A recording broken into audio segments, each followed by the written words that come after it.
जिंदगी है तो दुख तो लाजमी है।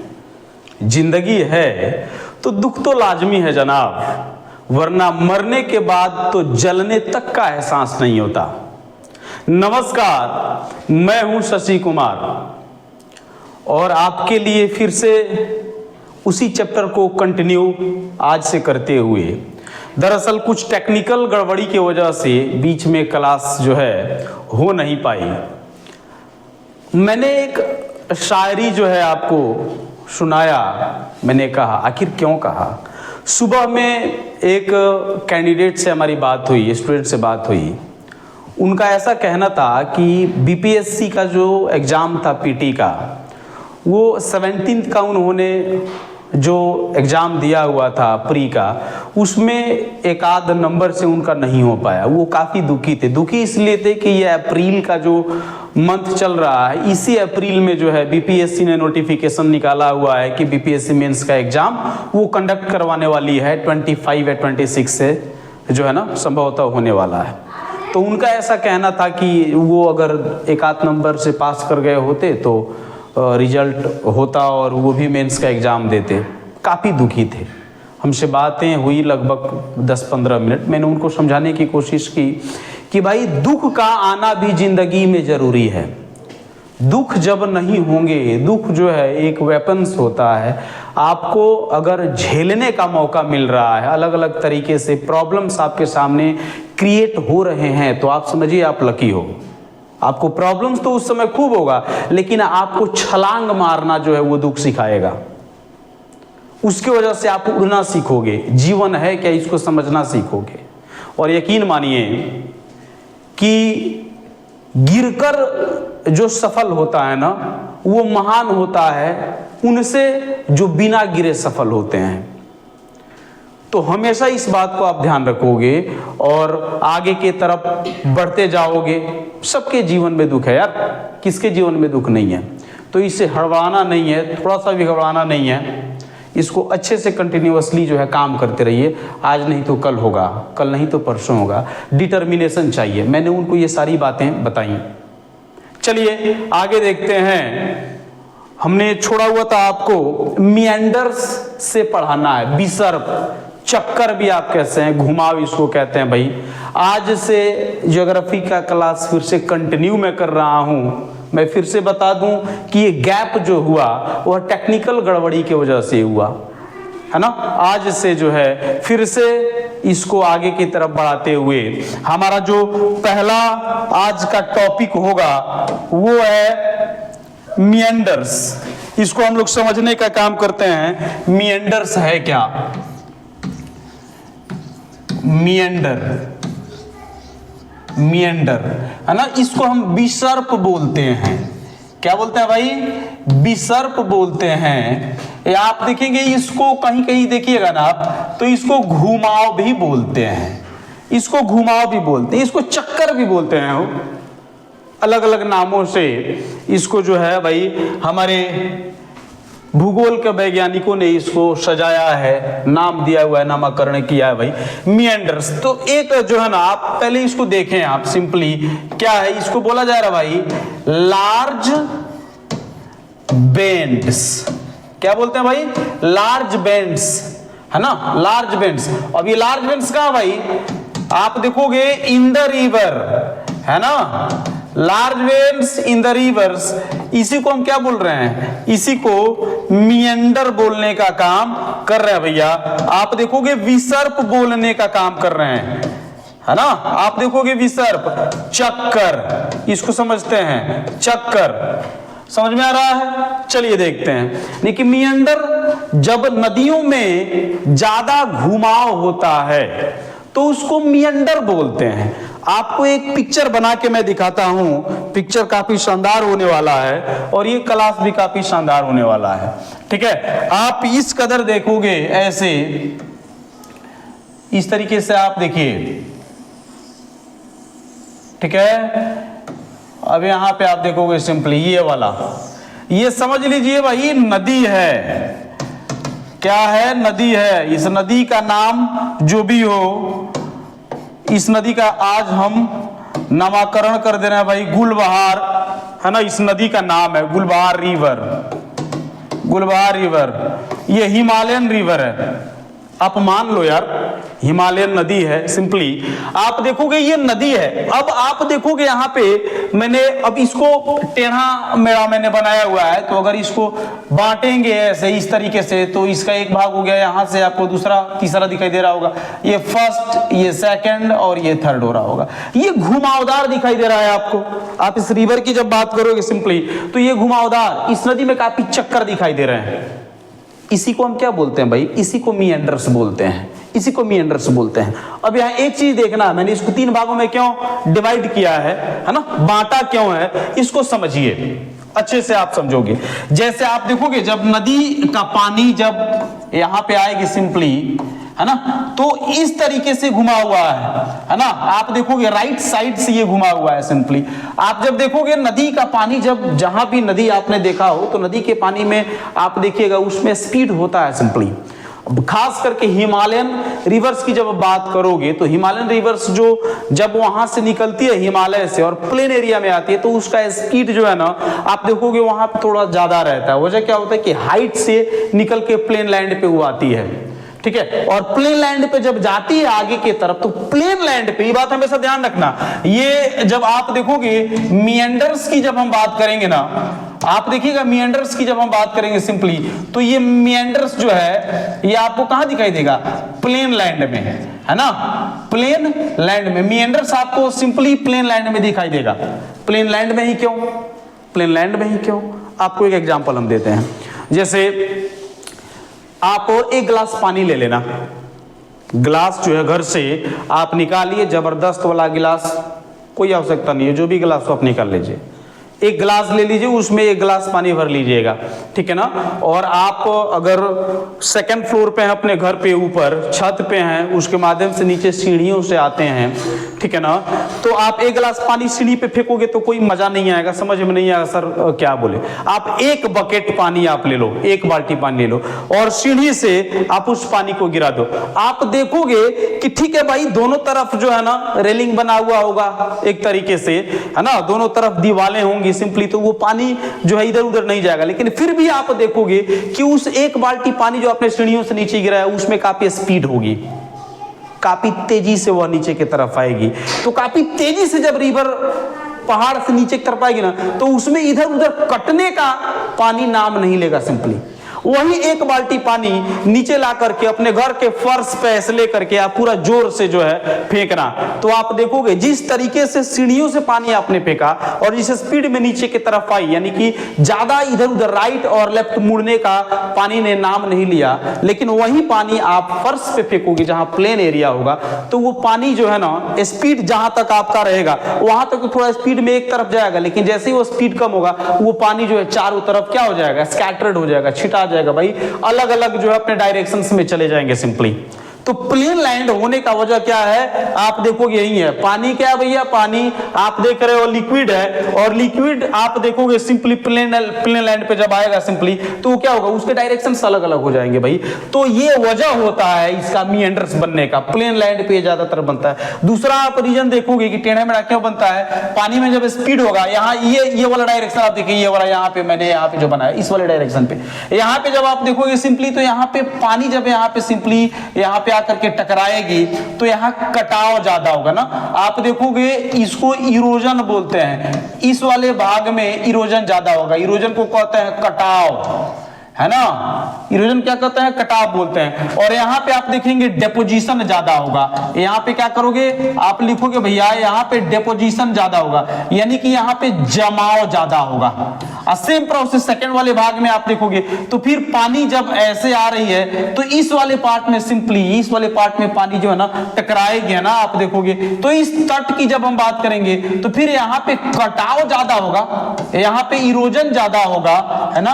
आप देखोगे यहाँ पे इरोजन ज्यादा होगा और ये वाले पार्ट में आप सिंपली देखोगे यहाँ पे डेपोजिशन ज्यादा होगा। क्या होगा? डेपोजिशन ज्यादा होगा सिंपली। अब आप देखिए ये डेपोजिशन, ये इरोजन, यानी कि इरोजन यहाँ पे ज्यादा हुआ तो इसका ये और जो है ना आगे की तरफ एरिया बढ़ता चला जाएगा। यहाँ पे जमाव होगा तो ये आगे की तरफ बढ़ता चलेगा भाई, यहाँ पे कटाव होगा तो ये एरिया आगे की तरफ बढ़ती चली जाएगी। यहाँ पे आप देखो ये भी एरिया यहाँ पे जमा हो रहा है तो ये आगे की तरफ बढ़ते चला जा रहा है। अब आप देखो इसके शेप में लंबे दूरी तक जब आप जाओगे तो इस तरीके से जो है ना आपको रिवर्स मिलेगी, और इसी प्रोसेस को आप क्या बोलते हो भाई, मीएंडर्स बोला जाता है मीएंडर्स। समझ में आ रहा ना? ये इंटरव्यू में ये मीएंडर्स पे पूछा गया था। आप देखोगे पटना यूनिवर्सिटी ज्योग्राफी डिपार्टमेंट से एक स्टूडेंट से ये चीज जो है, ये सेम क्वेश्चंस इंटरव्यू में, बीपीएससी के इंटरव्यू में पूछा गया था। दरअसल वो हम लोगों का जूनियर था बंदा, उसका हो गया है ना। आप देखोगे उससे ये सवाल किया गया था कि मीएंडर से आप क्या समझते हैं, तो ये आपको कब कहाँ काम आ जाए, कोई मतलब सिंपली ये काम आने वाली चीजें हैं, इसको गौर से आप देखें। चलिए नेक्स्ट पेज की तरफ बढ़ते हैं भाई। हम ऑक्सबो लेक की आज बात करने वाले हैं भैया। ऑक्सबो लेक है क्या, है ना, इसको समझते हैं। इतना समझ में आ गया। नेक्स्ट की तरफ बढ़ते हैं हम लोग भाई, नेक्स्ट पेज की तरफ। ऑक्सबो लेक, है ना, आप सिंपली देखोगे ऑक्सबो लेक, है ना, इसको बोलते हैं गोखुर झील बोलते हैं, इसको गोखुर झील बोलते हैं, है ना। इसको समझिएगा, ऑक्स की जब हम बात करेंगे तो ऑक्स सिंपली बैल को बोलते हैं, है ना, वो उसका खूर होता है। तो इसको आखिर बोलते क्यों है, थोड़ा सा इसको समझने का काम करते हैं, फिर हम लोग आगे बढ़ जाएंगे भाई। आप ऑक्सबो लेक की जब हम बात करेंगे ना सिंपली, तो यहाँ पे आप एक चीज ध्यान दीजिएगा, यानी कि यहाँ पे लिखेंगे, लिख देते हैं फिर समझाते हैं। कंटिन्यूअस इरोजन, है ना, आप देखोगे क्या है भाई, कंटिन्यूअस इरोजन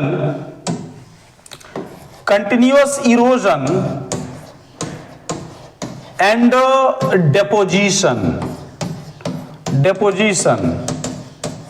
form ऑक्सबो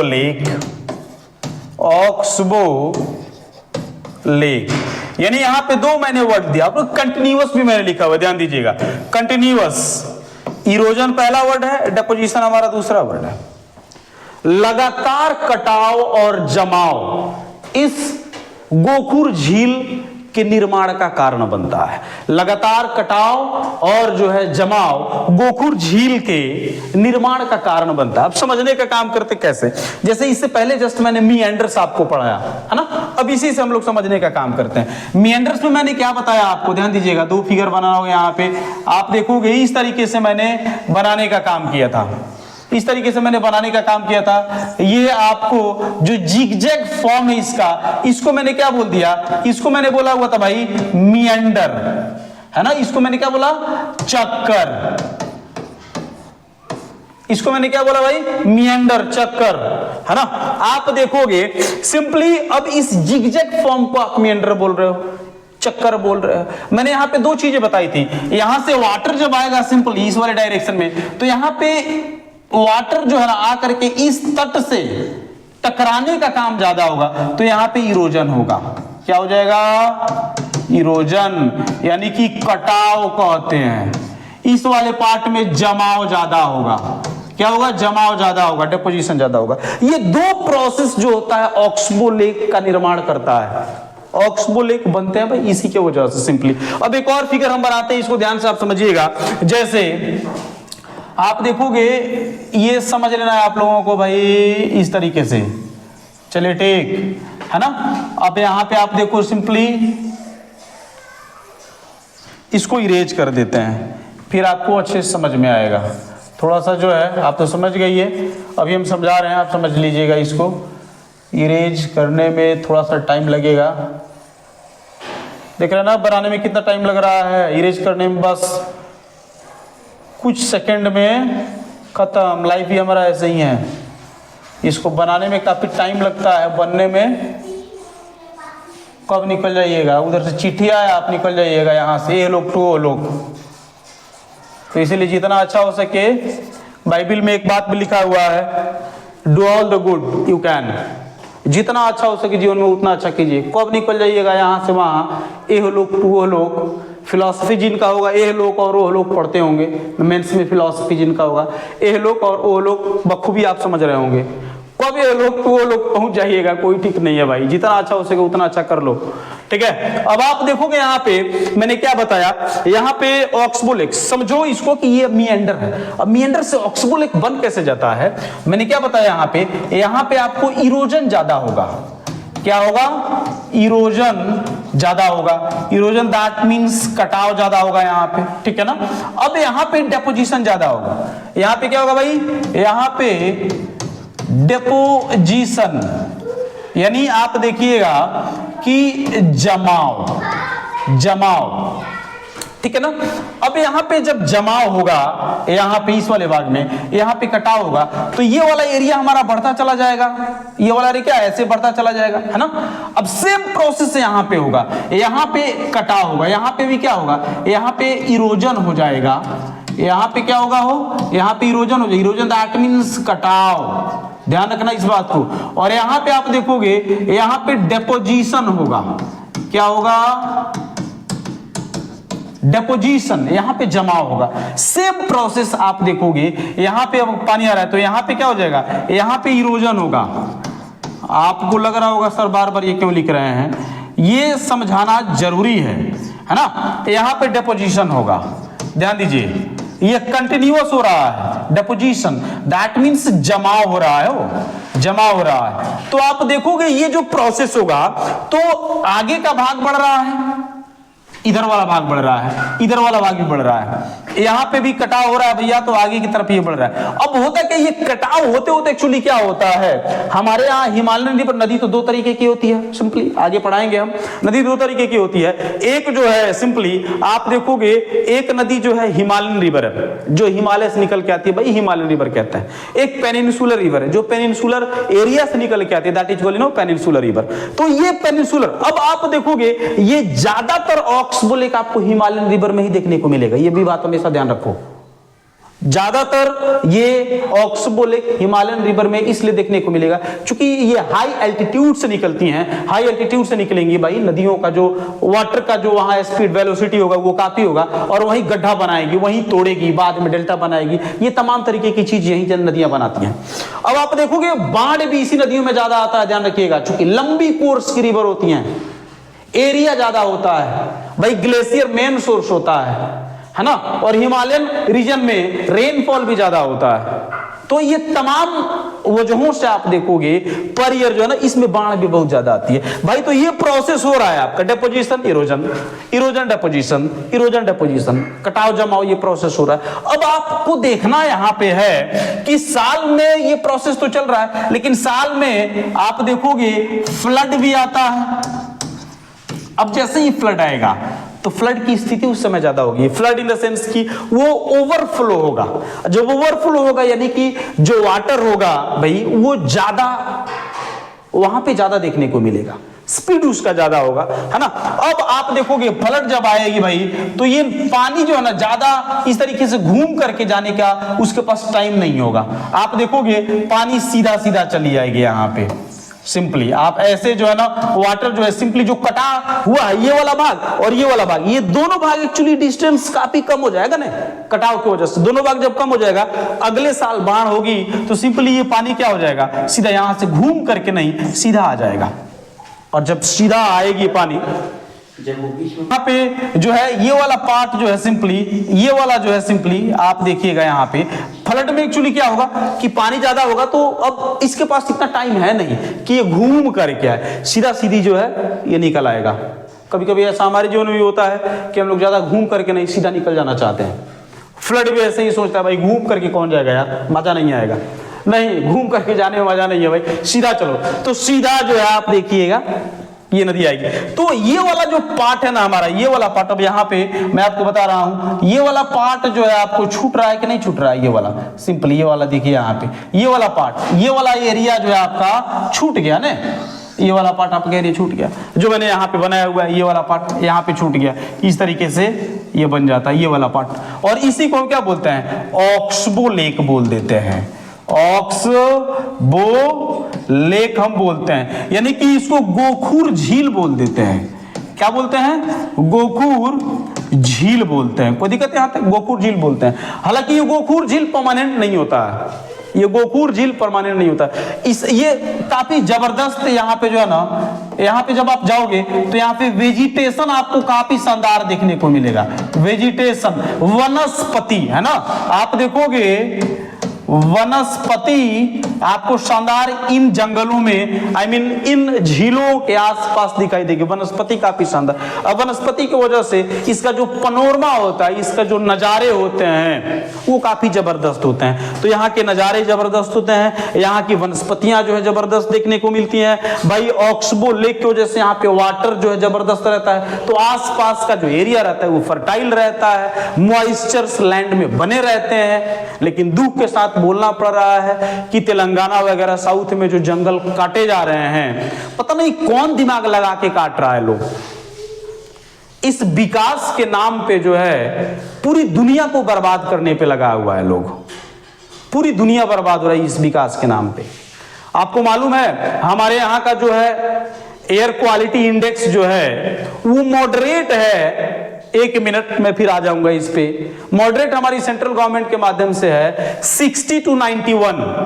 60 यहां पे आप देखोगे 60 to 91 ये एयर क्वालिटी हमारे यहाँ का, ये मॉडरेट है। क्या भाई? ये मॉडरेट है। और आपको मालूम है ये यूरोपियन कंट्री में ये डेंजर जोन में आता है। यूरोपियन कंट्री में ये डेंजर जोन में आता है इन द सेंस कि जहां वहां पे 91 लिखना था, मैं 90 लिख दिया मैंने, 91। आप देखोगे सिंपली यूरोपियन कंट्री में डेंजर जोन में है, यानी कि यूरोप में अगर इतना आया तो समझिए एयर का जो क्वालिटी काफी पुअर है, काफी खतरनाक है। हमारे यहाँ लोगों को बोका बनाया जा रहा है और हमारे यहाँ के लोग भी, माफ कीजिएगा, इस चीज को समझ नहीं रहे हैं। जात पात में भिड़े हुए हैं सारे लोग, एक दूसरे को जो है ना, एक दूसरे को गिराने में लगे हुए हैं। हम हैं बड़ा, तुम है छोटा, हम इस धर्म से हैं, हम इस धर्म से हैं। भाई एक मूवी आ गई, उस पे लोग जो है गा रहा है गीत, लेकिन इस पे नहीं देख रहा है। आपको मालूम है छोटे छोटे बच्चे में अच्छा कैंसर का बीमारी, हार्ट अटैक का बीमारी, लंग्स से जो रिलेटेड प्रॉब्लम्स हैं आज क्यों जो है ज्यादा हो रहा है। आप मेट्रोपॉलिटन सिटी की बात करें, उसको छोड़ दें, आप नॉर्दर्न इंडिया की बात करेंगे, प्लेन एरिया की बात करोगे, नॉर्दर्न इंडिया की मैं बात कर रहा हूं, यहां पे आप देखोगे लंग्स से रिलेटेड बीमारियों का संख्या, जाओ गूगल पे जाओ, सर्च मारो और देखो कितना भयानक तरीके से है। लंग से रिलेटेड, हार्ट अटैक युवाओं में, हमारे तरीके के युवा लोग जो हैं अपना इस तरीके से लेफ्ट साइड में चेस्ट दाब के जो गिर जा रहे हैं बहुत बार।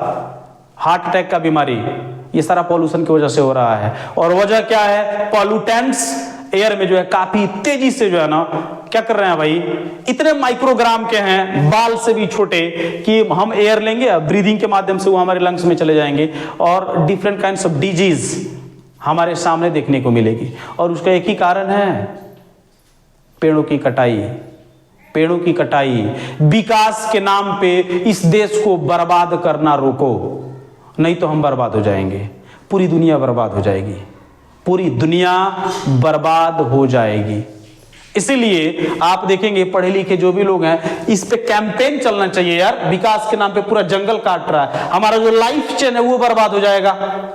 अब आप देखोगे सिंपली शेर जंगल से निकल के आके एक आदमी को खा जा रहा है तो लोगों को लग रहा है एक आदमी को खा गया, भाई हम और आप मिलके घर उसका बर्बाद कर दिए, वो कहां जाएंगे?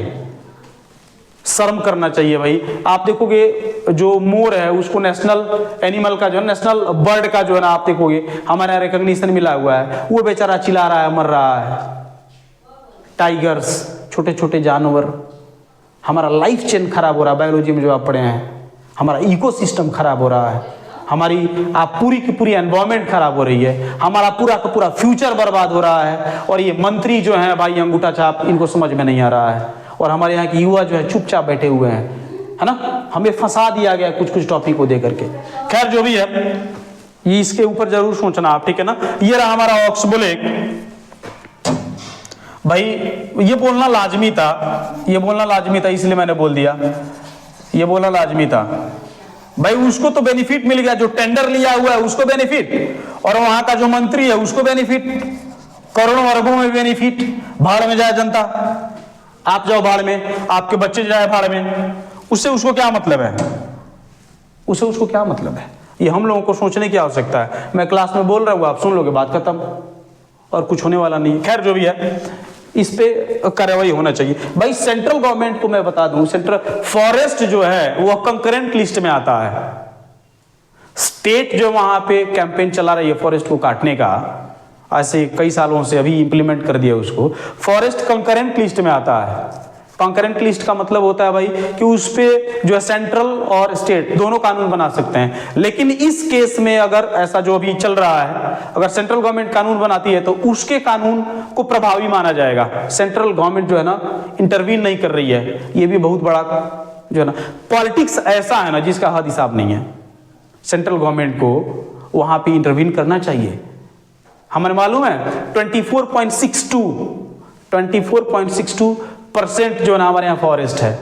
33% आप देखोगे, 33% 1950 में जो ऑर्गेनाइजेशंस बनी हुई थी उसके अकॉर्डिंग 33% फॉरेस्ट चाहिए, यानी कि 100 लोग में 33 पेड़ चाहिए। अभी हमारे पास कितना है? 24.62% हमारे यहाँ फॉरेस्ट है। आप सोचो कितना अभी कम है, उसके ऊपर से जो है आपको मालूम है ये काटा जा रहा है। बहुत दुख की बात है। एक पेड़ से 2 से 10 आदमी जो है सिंपली जिंदा रह सकते हैं। 2 से 10 आदमी हवा लेकर के, सांसें लेकर के। फिर भी हम समझ नहीं रहे हैं। विकास के नाम पे विनाश। एक दिन विनाश ही होगा। बड़े बड़े बिल्डिंग तो होंगे, लेकिन ऑक्सीजन खरीद के पहन करके उड़ना पड़ेगा और जाना पड़ेगा एक जगह दूसरे जगह। क्लास जाते समय बच्चा बोलेगा आपसे, पापा ऑक्सीजन खत्म हो गया, जल्दी ऑर्डर करो मेरे पास आए, नहीं तो मर जाएंगे। और आप मास्क लगा करके वैसे मोबाइल में जो लगातार फ्लिपकार्ट कर रहे हैं ना, यही फ्लिपकार्ट वाला आपसे बोलेगा भैया ऑक्सीजन भी बेच रहे हैं, दे दो मास्क, हम यहाँ पहुंचा दे रहे हैं। टेक्नोलॉजी हमारी यही हो जाएगी, 2 मिनट के अंदर पहुंचा देगा। लेकिन आप कहीं के नहीं रह जाओगे।